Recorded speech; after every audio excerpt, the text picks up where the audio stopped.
Pemirsa, Presiden Prabowo Subianto menghadiri jamuan makan malam bisnis antara Indonesia dan Cina bersama Perdana Menteri Cina Li Qiang.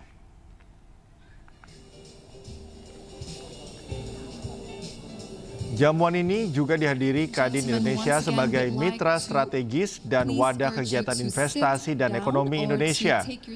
Turut hadir 60 pengusaha Cina dan 100 pengusaha Indonesia. Kedua perwakilan negara membahas 8 sektor prioritas dalam kerjasama bilateral. Beberapa di antaranya seperti infrastruktur dan konektivitas, energi terbarukan, digitalisasi kecerdasan buatan, kesehatan pendidikan, serta ketahanan pangan. Beberapa implementasi nyata diantaranya kerjasama kereta cepat Indonesia-Cina atau WUSH Jakarta-Bandung, kawasan industri hilirisasi nikel, dan sejumlah proyek industri. Pertemuan ini bertepatan dengan 75 tahun hubungan diplomatik Indonesia-Cina.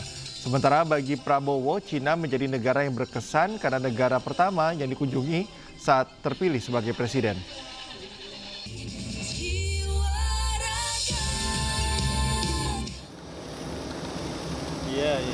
Dalam lawatannya kali ini, Indonesia-Cina akan membahas kerjasama strategis, utamanya di bidang ekonomi dan investasi. Sebelumnya, Perdana Menteri Cina Li Qiang tiba di Pangkalan TNI AU Halim Perdana Kusuma, Jakarta.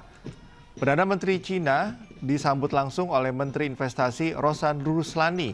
Hubungan bilateral Indo dan Cina menjadi hal penting yang perlu dijaga, mengingat Cina sebagai penyumbang investasi terbesar kedua di Indonesia dalam lebih dari 1 dekade terakhir.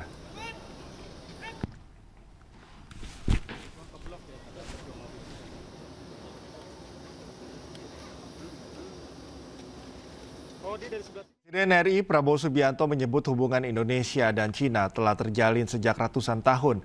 Prabowo kemudian menyinggung bahwa masyarakat Indonesia banyak yang DNA-nya berasal dari Cina. Sekarang sedang menyaksikan sebuah momentum penting dalam sejarah hubungan antara Republik Indonesia dan Republik Rakyat Tiongkok.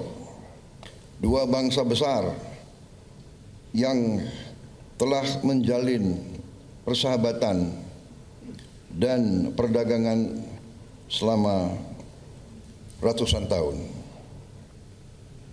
Hubungan kita bukan baru dimulai ketika kita membuka hubungan diplomatik, melainkan telah terjalin lama. Bukti hubungan kita terdapat dalam prasasti-prasasti di seluruh bangsa dan negara kita. Pelayaran Laksamana Cheng Ho ke Nusantara sampai sekarang dikenang dan terdapat banyak monumen-monumen terhadap kunjungan tersebut. Bahkan juga hubungan antara rakyat kita sangat erat. Saya kira di bangsa Indonesia kalau dicek genetiknya, DNA-nya, saya kira banyak DNA kita adalah DNA dari Tiongkok. Tim advokasi anti kriminalisasi akademisi dan aktivis menyampaikan sikap terkait rilis hasil penyelidikan Barreskrim Polri terkait dugaan pidana pemalsuan ijazah Joko Widodo.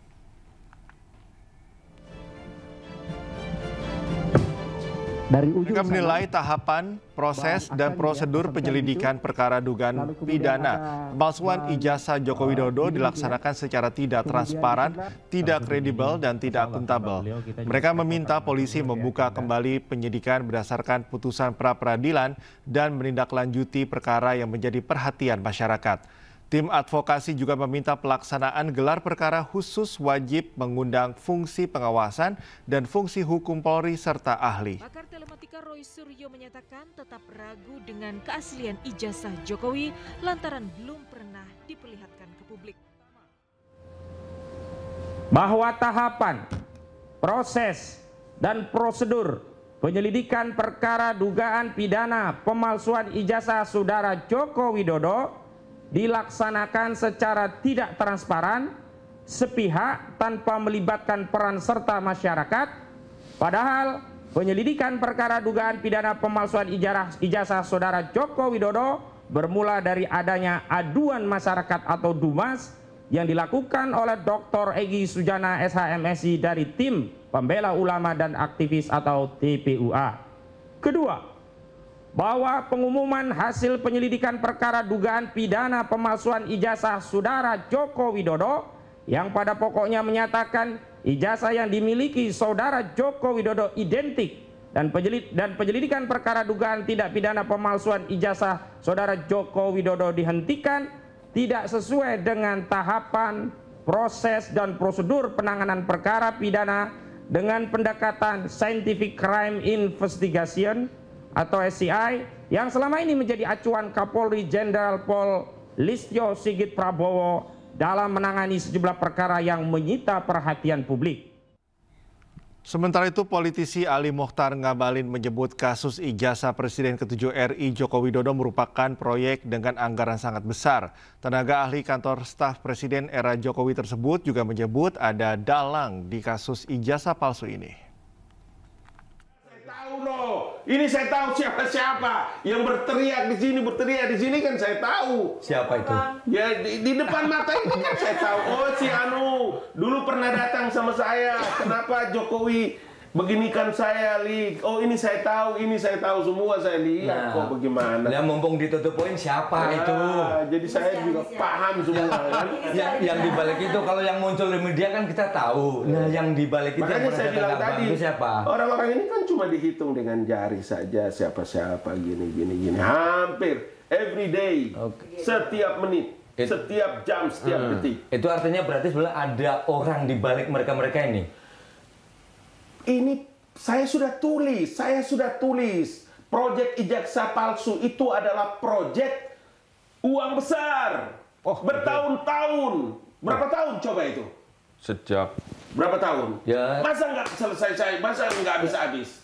Itu emang duitnya seberapa besar ya sampai habis-habis? Pasti banyak lah. Ada sampai triliunan? Pasti banyak. Kalau Indonesia urusan yang begitu kan sudah sangat profesional. Saya karena ya Mas Pong ya, kan kita guru besar ini profesor, bukan provokator ini. Jadi saya tidak bisa, saya hanya bisa berteriak di sini ya kalau diperlukan, kalau enggak saya nulis. Gitu, makanya Mas. karena abang profesor, kami sini nanya ini to the point aja nih bang, siapa sih bang gitu loh. Kalau saya nggak tahu. Siapa itu yang sudah dilaporin, sudah mulai diperiksa kan? Kita tunggu aja nanti bagaimana. Mantan Menpora Roy Suryo menilai kasus ijazah Jokowi belum final. Sementara Ketum Projo menyebut ada motif jahat jika masih ada orang yang tidak percaya dengan keaslian ijazah Presiden ke-7 RI tersebut. Seperti apa Bapak? Ya memang asli. Kasus ijazah Presiden ke-7 RI Joko Widodo memasuki babak baru setelah Bareskrim Polri menyatakan ijazah Jokowi asli. Mantan Menpora Roy Suryo mengatakan keterangan Bareskrim tersebut belum final. Jadi artinya apa yang ditemukan itu adalah alat bukti yang sudah dinyatakan oleh kepolisian itu adalah identik, bukan otentik loh ya, identik. Identik berdasarkan apa? Berdasarkan identifikasi dari beberapa sampel yang ada. Mesti kita challenge nanti, sampelnya apa dulu. Sementara Wakil Ketua Umum Projo, Freddy Alex Damanik menilai ada motif jahat jika masih ada yang tidak percaya dengan keaslian ijazah Jokowi setelah dinyatakan asli oleh Bareskrim Polri. Projo pun mengapresiasi Polri yang telah menyelidiki keaslian ijazah Presiden ke-7 RI tersebut. Sudah menyatakan itu asli, dikuatkan sekarang oleh Bareskrim setelah di Labkrim dan lain-lain. Kemudian masih tidak percaya, kan begitu. Nah, berarti di sini kan itu saya bilang tadi ada mens rea di situ. Nggak apa-apa. Beliau kembali lagi menantang, nanti akan dibuktikan di pengadilan. Sebelumnya Joko Widodo mendatangi Bareskrim Polri. Jokowi keluar dengan membawa ijazah yang sebelumnya diserahkan. Jokowi saat itu menyebut akan menunjukkan ijazah aslinya di persidangan. Tim Liputan iNews melaporkan. Ya, meski Bareskrim Polri menyatakan ijazah Jokowi asli dan menghentikan kasus, namun proses hukum kasus ijazah Jokowi di Polda Metro Jaya tetap berjalan.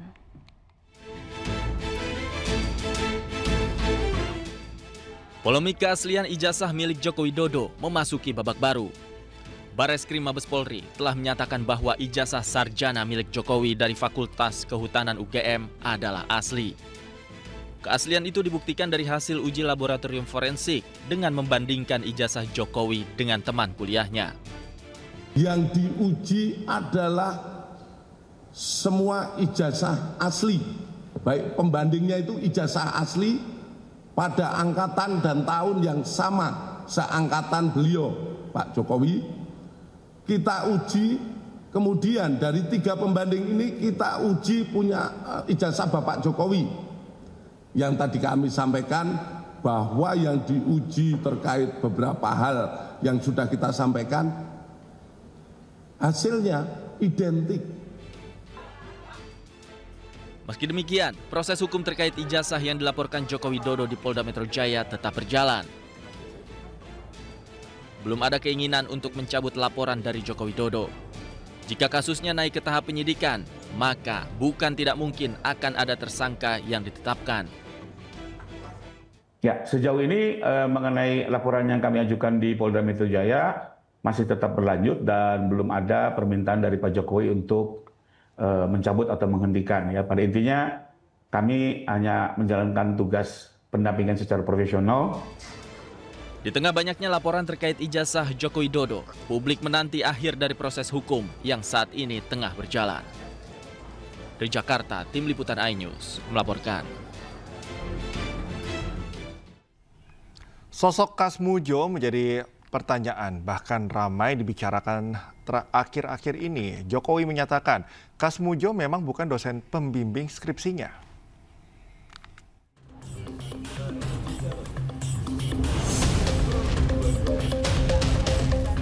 Sosok Kasmujo menjadi perhatian publik beberapa waktu kebelakang buntut dari dugaan ijazah palsu Presiden ke-7 RI Joko Widodo.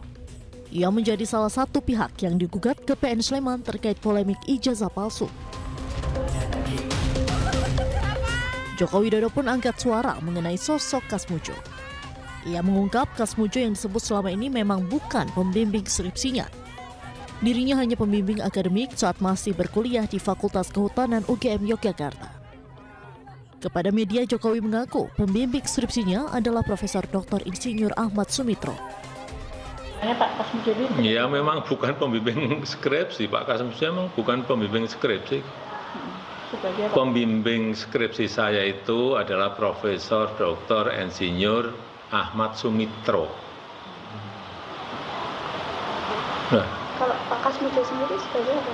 Ya pembimbing akademis.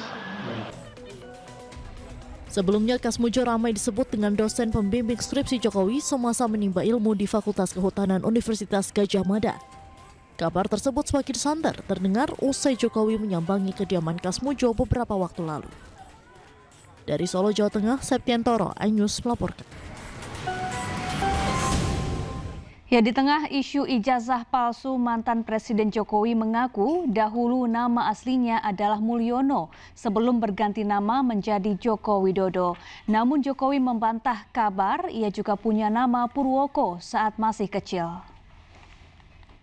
Saya kan waktu kecil kan ya nggak ngerti nama saya siapa, yang jelas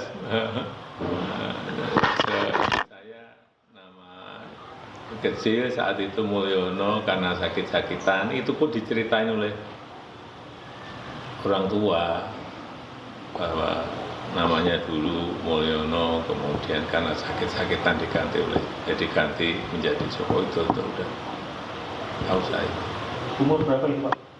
Nggak tahu juga, tapi sebelum SD lah. Sebelum SD. Kok bisa berganti Pak? Kok bisa berganti? Ditanya orang tua saya. Berarti yang Purwoko itu memang belum tahu, Pak? Belum.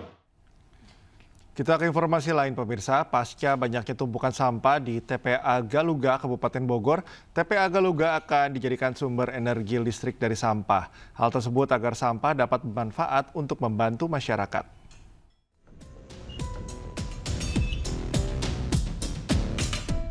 Menumpuknya sampah di tempat pembuangan sampah akhir Galuga, Kecamatan Cibung Bulang, Kabupaten Bogor, membuat Bupati Bogor termasuk Wali Kota Bogor mengelola sampah di TPA Galuga menjadi energi listrik yang bersumber dari sampah. Rencana ini telah diagendakan oleh pejabat daerah baik kota maupun Kabupaten Bogor agar sampah di Galuga dapat dimanfaatkan menjadi sumber energi yang bermanfaat bagi masyarakat. Untuk pengelolaan sampah di tempat pembuangan akhir Garuga. Tentunya kita ingin pengelolaan di TPA Garuga hari ini yang masih bersifat open dumping, kita akan ubah menjadi arah pengelolaan sampah yang lebih modern. Nah tentunya kita, pemerintah Kabupaten Bogor dengan pemerintah Kota Bogor, beberapa hari terakhir dan hari ini pun kita melanjutkan rapat-rapat teknis antara Dinas Lingkungan Hidup Kota Bogor dengan Kabupaten Bogor. Sebelumnya penumpukan sampah terjadi di TPA Galuga mengakibatkan antrean panjang truk pengangkut sampah. Antrian ini sudah sering terjadi lantaran alat berat yang ada di TPA Galuga sering rusak. Dan kini TPA Galuga mulai kehabisan tempat. Setiap harinya TPA ini mendapat kiriman 1.000 ton lebih sampah, hingga truk harus antri hingga berjam-jam. Dari Bogor, Jawa Barat, Wildan Hidayat, iNews melaporkan. Pemirsa, MNC Peduli dan MNC Land menyalurkan bantuan komputer kepada Sekolah Dasar Negeri Ciletuh yang berada di kawasan ekonomi khusus atau KEK MNC Lido City, Cigombong, Kabupaten Bogor, Jawa Barat.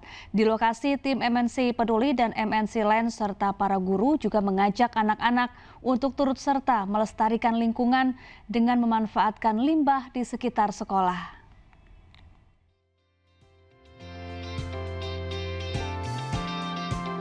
Para guru dan siswa SDN Ciletuh, Cigombong, Bogor, Jawa Barat ini memanfaatkan komputer yang diberikan MNC Peduli dan MNC Land dalam mencari informasi pembuatan vertical garden. Selain sebagai bentuk kepedulian terhadap pelestarian lingkungan, vertical garden yang dibuat menggunakan limbah plastik ini dimanfaatkan untuk menanam sayuran hingga mendatangkan nilai ekonomis. Sumbangan untuk komputer yang mana ini untuk media fasilitas pencarian mengenai materi khususnya masalah vertical garden tanaman hidroponik sederhana. Semoga kedepannya bisa bermanfaat untuk khususnya SD Negeri Ciletuh dan bisa bermanfaat juga untuk keterampilan anak-anak didik kita sebagai sekolah binaan. Program ini menjadi bagian dalam membangun kapasitas guru dan siswa SDN Ciletuh di kawasan ekonomi khusus KEK MNC Lido. Seru banget. Buat apa sih kalau? Buat belajar dong. Ya. Belajar apa aja sih biasanya? Kayak belajar, biasanya tuh kayak belajar buat nonton kayak gitu. Tapi nontonnya itu kayak tadi kan nonton buat belajar cara bikin kayak gitu kayak gimana gitu. Limbah plastik yang kepake jadi bahan tanam kayak gitu. Kami sangat berterima kasih sekali kepada MNC Peduli yang telah memberikan bantuan komputer untuk sekolah kami. Mudah-mudahan dengan bantuan ini pembelajaran di sekolah kami bisa lebih meningkat lagi. Tidak hanya membekali siswa dengan pengetahuan teknologi untuk meningkatkan kreativitas, namun MNC Peduli dan MNC Land juga mengajak para siswa lebih peduli terhadap lingkungan melalui program Green School. Dari Bogor, Jawa Barat, Andi Firmansyah, iNews melaporkan. Pemirsa, gerakan bebas nyamuk keluarga sehat dan bebas DBD digelar di Yogyakarta. Ya, dalam kesempatan tersebut Gubernur DIY Sri Sultan Hamengkubuwono X bersama artis Nirina Zubir juga menyempatkan diri uji ampuh anti nyamuk menggunakan lotion anti nyamuk.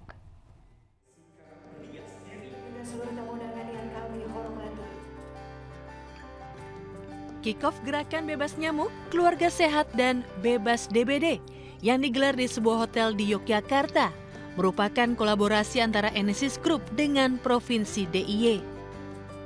Acara ini dihadiri CEO Enesis Group, Aryo Widiwardono, dan Gubernur DIY Sri Sultan Hamengkubuwono X, serta 270 juru pemantau jentik atau jumantik.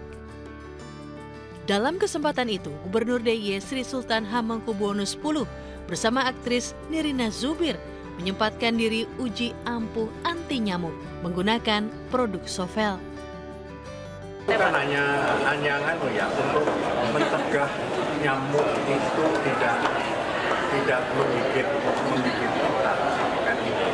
Dulu kan untuk antisipasi itu kan nggak ada. Hanya kita memberikan pemahaman pada publik bagaimana ya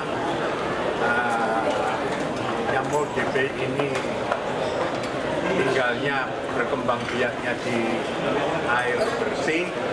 Kenapa Jogja? Karena Jogja adalah daerah yang kita pilih yang memang kasus demam berdarahnya meningkat cukup signifikan. Seperti halnya Banyuwangi, Jember, dan Denpasar. Nah, Jogja kita pilih dan kebetulan kita mendapatkan support yang luar biasa dari pemerintah Jogja dan Departemen Kesehatan daerah juga, sehingga upaya untuk melakukan pemberantasan nyamuk secara bersama dengan merubah perilaku melalui PSN 3M, yaitu menguras, menutup, dan mendaur ulang, plus mengoleskan lotion anti nyamuk. Mudah-mudahan bisa menjadi sesuatu budaya yang baru di Yogyakarta. Dengan kick-off gerakan bebas nyamuk, keluarga sehat, dan bebas DBD, serta pelantikan ribuan jumantik, diharapkan kasus DBD atau penyakit yang disebabkan oleh nyamuk akan bisa diminimalisir. Dari Yogyakarta, Heru Trijoko, iNews melaporkan. Pemirsa, Federasi Futsal Indonesia menjalin kerjasama dengan Japan Futsal Top League untuk mendorong perkembangan futsal di kawasan Asia. Kolaborasi tersebut mulai dari pertukaran pemain, pelatih, hingga mengadakan Interleague Cup.